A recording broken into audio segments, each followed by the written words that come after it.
Ele me batia assim, ó. Eu tenho medo dele, você não? Aí eu choro, mas não adianta nada. Para muitas crianças, o inimigo não é imaginário. O governo de Mato Grosso precisa de você no combate ao abuso e à exploração sexual de crianças e adolescentes. Denuncie. Disque 100. Governo de Mato Grosso. A gente se acostuma fácil demais. Acostuma ver tanta coisa errada e simplesmente ser indiferente. A gente curte e compartilha muita coisa, mas faz bem pouca. Acostuma reclamar, acostuma esquecer. Em quem votou, de quem ganhou e vai levando, vai se conformando. Vai inventando algumas desculpas para o desinteresse, o esquecimento, a falta de participação. A gente se acostuma a não acompanhar, não se envolver, não interagir. A nossa realidade nós podemos mudar e a Assembleia quer, junto com você, construir uma sociedade melhor. Quando há participação, há mudança. Assembleia Legislativa de Mato Grosso. Você participa. A mudança acontece.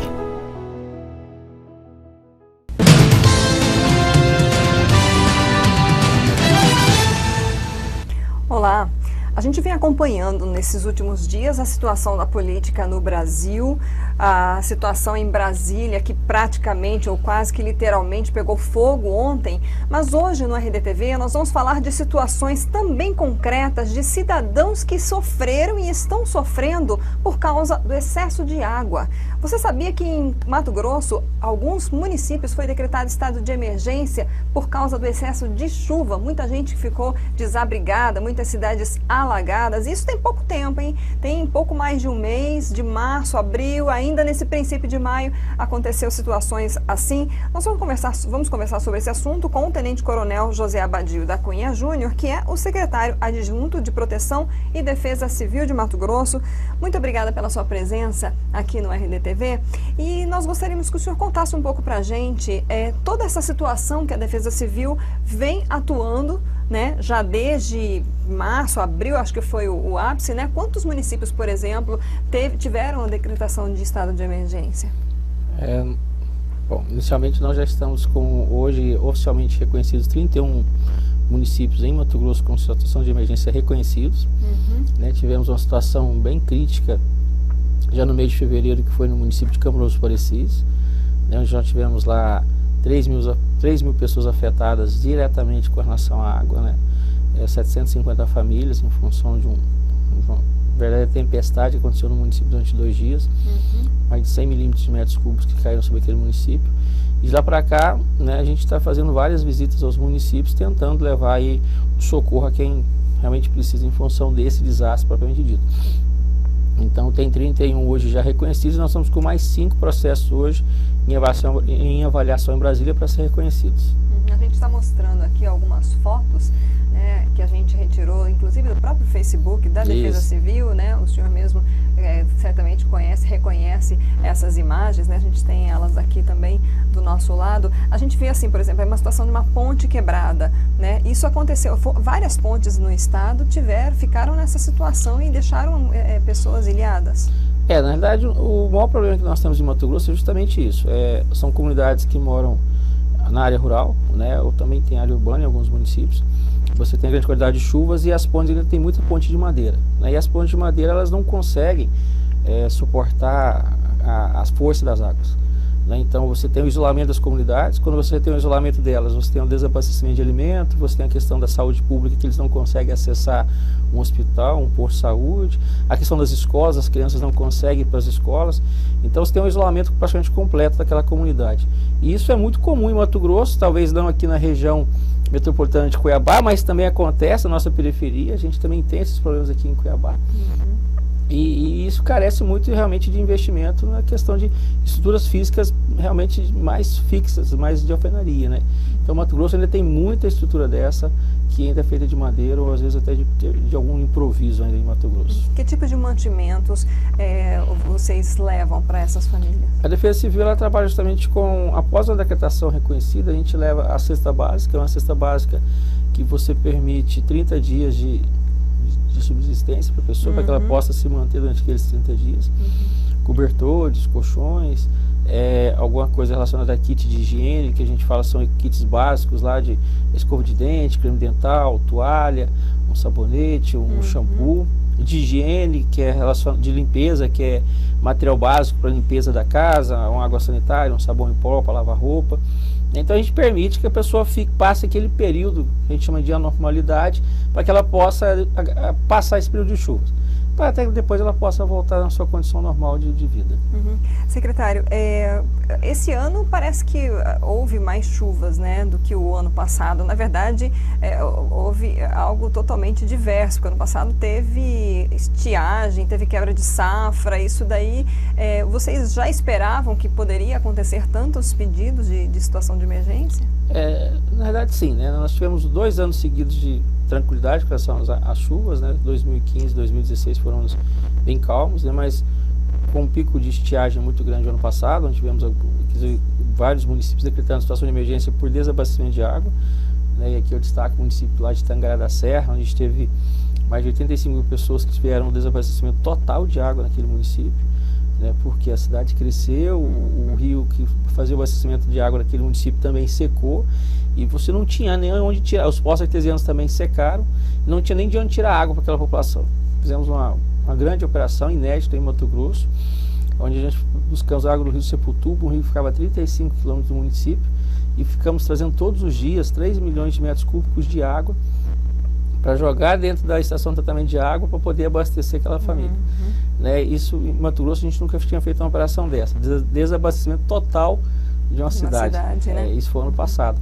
Esse ano nós temos cidades que, pelo contrário, são cidades que estão totalmente ilhadas ou totalmente isoladas ou com relação à questão do excesso de água. Então assim, mas a cada 5 anos você tem um pico de chuva e a cada 10 anos você tem um pico um pouco maior de chuva que desses 5. Então a gente está fechando esse ciclo de 5 anos, né? Então a chuva desse ano é prevista, e daqui 5 anos a gente sabe que vai ter uma outra situação semelhante a essa, já por questões históricas de acompanhamento da Defesa Civil. Houve situações de famílias que ficaram, por exemplo, tiveram as suas casas alagadas, destruídas e ficaram numa situação de total falta de moradia? Como é que vocês acompanham esses casos depois dessa... Também. Esse ano, felizmente, não. Em 2015 nós tivemos, o ano passado, 2016, nós tivemos um caso desse em Vila Bela do Santíssima Trindade, em Porto Esperidião. Nós tivemos somente 15 famílias que tiveram suas casas totalmente destruídas, né, numa forte tempestade que teve naquela região. Esse ano nós tivemos cheias, né, questão de forte cheia de água, né, eu cito de novo Campo Novo Parecis, né, a gente teve realmente perda de pertences básicos, geladeira, fogão, colchão, né, sofá, essas pessoas perderam tudo. Mas, infelizmente, esse ano nós não tivemos pessoas que perderam todas as suas residências.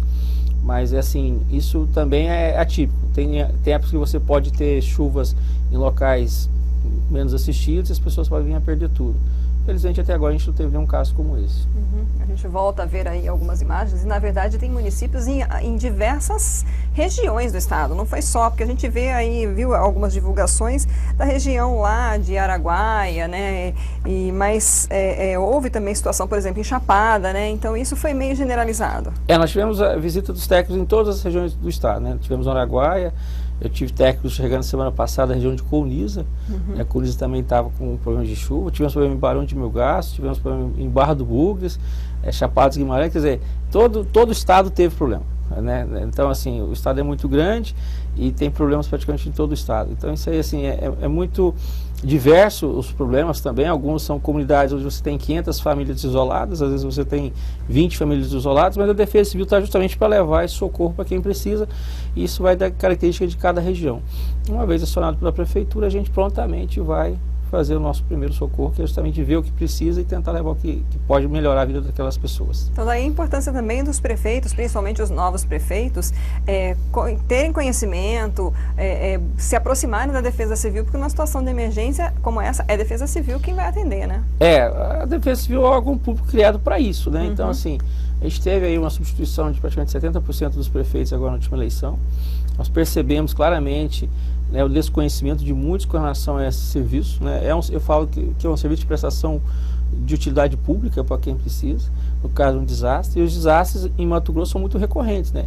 Como eu falei, nós tivemos 2 anos que nós não tivemos chuva, mas tivemos 2 anos de seca, né? Quando você fala do agronegócio, a questão da seca, você tem um desabastecimento da população, tem um desemprego generalizado, né? Você tem a questão, muitas vezes, do desabastecimento da cidade, então a Defesa Civil trabalha também nesse processo. Agora, das chuvas, você tem a questão de fornecimento de alimentos básicos para aquela população. Então, assim, a gente avançou muito, mesmo com os prefeitos não conhecendo o sistema, né? Já foram 31 reconhecidos, de 141 nós vamos chegar quase a 10% dos municípios, ou 20% dos municípios do estado. É muito grande. Nós somos o 5º estado que mais trabalhou esse ano no período de chuvas, se botar alguns números assim, tirando os do Nordeste, que são os estados que decretam o estado todo por questão de seca, né? Mas Mato Grosso, conhecido como um estado rico, mas mesmo assim ele não consegue dar suporte para aquelas famílias que são assistidas nessa época do desastre.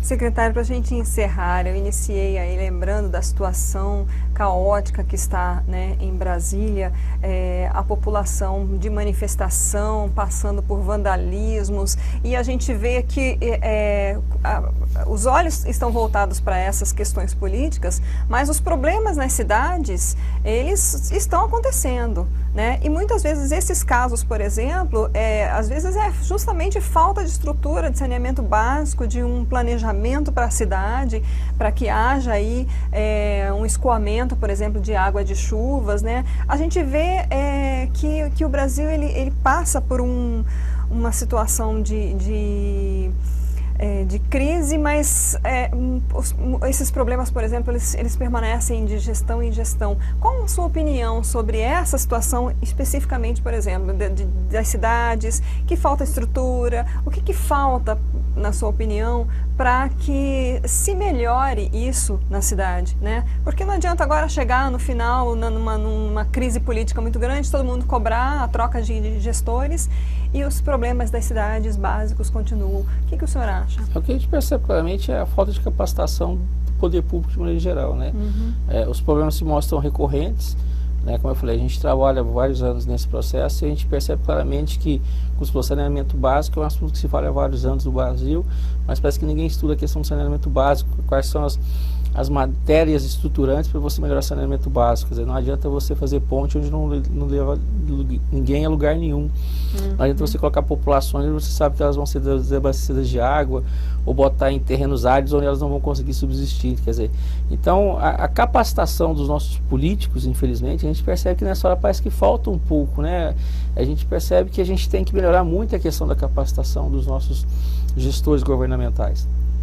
Porque muitas vezes a gente vai naquele impulso de votar no mais bonito, de votar no mais atrativo, mas muitas vezes não tem a capacitação que se necessita para ser um gestor de cidade. A cidade tem que ser pensada como uma empresa, tem que ser pensada como o que eu vou levar de bom para aquela população, quem é a população que mais precisa, divisão de recursos públicos, onde eu vou colocar o dinheiro onde precisa. Então, muitas vezes fica muito claro para a gente que comunidades estão passando situação de dificuldade porque o recurso público não está chegando até elas. Elas não são enxergadas pela administração pública, né? E a gente às vezes tem que socorrer, a gente entra nesse socorro desse processo. Aí a gente faz aquele paliativo e no outro ano você volta naquela mesma comunidade e nada foi feito para crescer naquela comunidade. Então acho que a capacitação hoje seria um dos principais caminhos para o Brasil sair desse problema. A gente percebe claramente disso, né? Essas reformas são feitas hoje, parece que para a equipe de técnicos mais capacitados, o Brasil está avançando muito nisso. Mas a gente percebe que se nós não sentarmos no banquinho, não estudarmos, a gente também não vai sair disso. A gente ainda tem alguns políticos que parece que ainda estão na época lá da ditadura, alguns estão ainda lá na época do império, né? A gente tem tantas matérias hoje que já estão muito bem declaradas, muito bem estudadas, mas tem livros, as pessoas têm que ler quais são as melhores maneiras, as melhores práticas de você fazer isso. E o Brasil parece que ele insiste em não copiar melhores práticas, ele prefere ainda ficar investindo nos seus próprios pensamentos, fazendo experiências, né? E isso a gente sente que o povo padece quando você faz experiências com o povo. Tudo passa pela educação, né? Tudo passa pela educação. Ok, muito obrigada pelas suas informações, um bom trabalho lá. Eu que agradeço, e estamos sempre à disposição.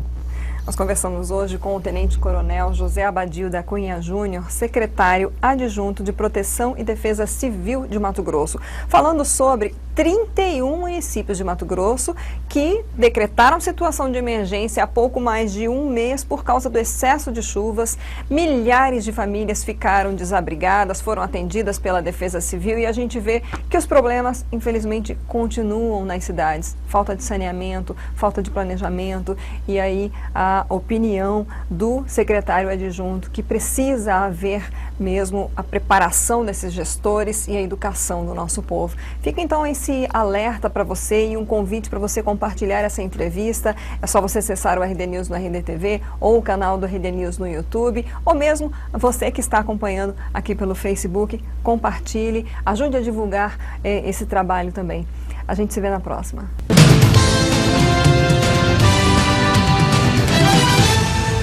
No Detran, a transformação acontece e o resultado aparece.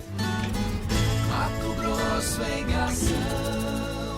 Nos últimos 2 anos, o governo investiu na estrutura de trabalho e atendimento. Foram reformadas 8 unidades, como o núcleo de atendimento do bairro Cochipó, em Cuiabá. Agora o cidadão pode receber o licenciamento anual do veículo em casa, com mais conforto e comodidade. Eu me senti como cidadão realizado, ou seja, a modernização está chegando e atingindo o usuário, não é resolver o problema do governo, resolver o problema do usuário que depende do Detran. 379 veículos foram leiloados e estão aptos a circular. E mais 14.500 veículos foram reciclados. Nós não queremos mais veículos abandonados nos pátios do Detran. O Detran trabalha para oferecer mais eficiência e qualidade ao cidadão. Afinal, quando a transformação acontece, o resultado aparece. Governo de Mato Grosso. Às vezes, boas ideias não vão para frente simplesmente porque ninguém as compartilha. Mas para mudar isso, a Assembleia Legislativa está ouvindo a sociedade e levando as boas ideias ao plenário. E agora, quer saber como você gostaria de melhorar Mato Grosso? Acesse al.mt.gov.br/propostas ou as redes sociais para contar as suas ideias que merecem ganhar vida. Assembleia Legislativa de Mato Grosso. Você participa, a mudança acontece.